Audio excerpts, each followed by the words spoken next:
So I recently made this video. This is just a couple days ago about the 2028 Scout Traveler electric SUV that's coming out. I was just curious if other people were interested in it, if they're pre-ordering it, etc. Right? Just kind of talking about the vehicle, and I've got into a little bit of, I don't know if you want to call it an argument with a commenter on my video, and I am very confused by this individual. And so this whole video, I'm really curious to hear who whether one person watches this and wants to comment back. Maybe no one will watch this and comment back. But I'm just curious about what other people out there think about what this guy's saying. Maybe he's totally right and everyone else thinks he's right and I'm an idiot. And I will accept that. I really will. I'm always willing to learn and to listen to other people and to change my mind if I'm wrong. So let's read what he said. So my whole video is about this electric SUV. One guy said, like, I wish it would have had a V8. And I'm like, yeah, I get that. I love V8s also. But a lot of the new cars coming out are electric. So this user, first of all, I think it's weird that he even watched my video because, it has 160 views, barely anything. I'm a tiny YouTube channel. So I'm surprised he watched my video in the first place. Any video that I made. And then second of all, about this particular car, or vehicle. And after all of that, he really wanted to talk about it too. So maybe there's a good chance, in my opinion, he's just a troll that likes arguing with people. Totally could be that. He could be an 8-year-old kid that just goes and tries to rile people up on the internet and says stuff to try to get them going. I don't think so, though, because he doesn't sound like, the things he says aren't completely out of, I think it's just a person with strong opinions. So let's take a look at what he just said, just out of the blue, just a comment to me. He says no, kind of like when he says no, I think it's like I'm saying, are you pre-ordering one? So I think he's saying no, he's not pre-ordering one. He says it's too big. I don't do off-road. I need a car for urban roads and freeways and not a useless and inefficient SUV. Just give me a hatchback, unhatched. Maybe he's from another country. Unhatchback. It's a hatchback. Or a okay, he means station wagon, please. Which, hey, look, please. He said please. That's polite. I appreciate that. He didn't say f you and all that kind of stuff. But this particular thing he said was what really got me wanting to write back to him. I totally get that this could be too big for a lot of people, and that if you're not an off-roader, like, this honestly isn't really that much. Most people are not going to be driving this off-road. Let's just be honest. This is like a take your kids to soccer practice vehicle, in my opinion. It's great for going, I'm sure, for camping and everything else for people that want to do that stuff too. But realistically, just like a Rivian SUV, this is kind of just a competitor to a Rivian. What is it going to get used for the most? Driving to work and taking your kids to soccer practice and all that kind of stuff, right? So, he says hatchback or a station wagon. Okay.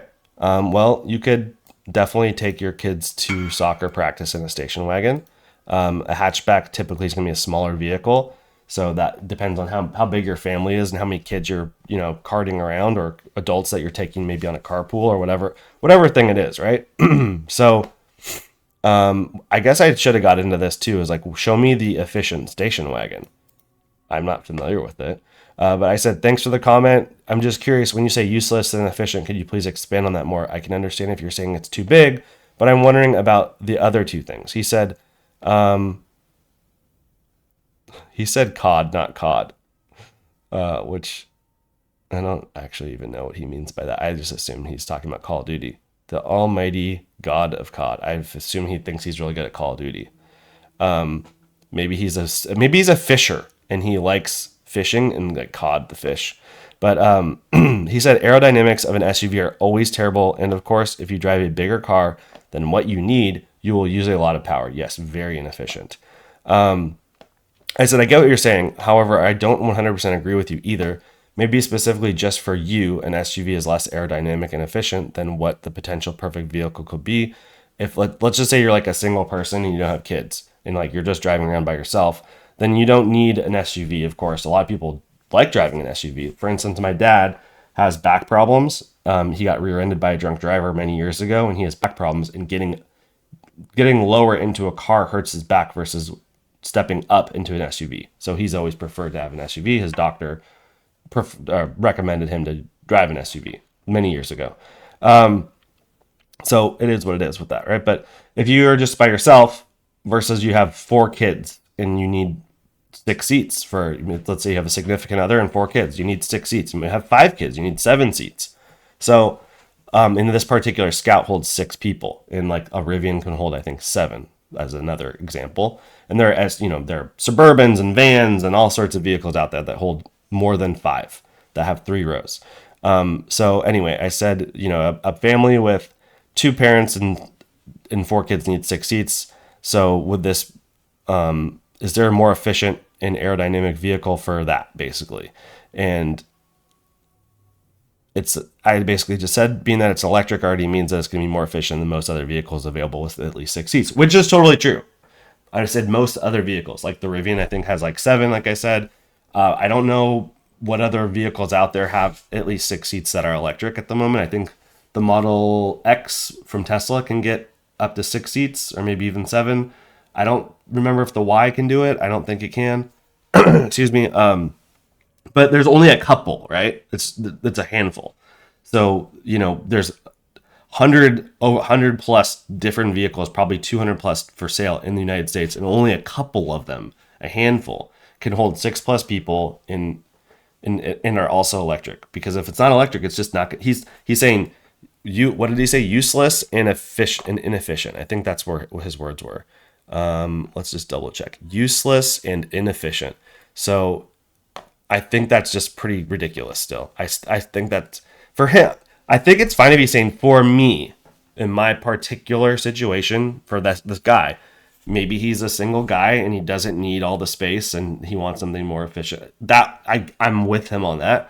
But saying that for everybody, it's useless and inefficient, that was what I was trying to figure out. And he pretty much doubled down on it. He says aerodynamics are not relative. If the aerodynamics are bad, they are bad for everyone. This is not psychology where one has their own personal truth. This is science and math. Have a nice day. So he's just wrong, in my opinion. And this is why don't you guys correct me here, but like, think about a bus. Is it more efficient for 100 people to go in 100 different cars to travel somewhere that are all very efficient cars?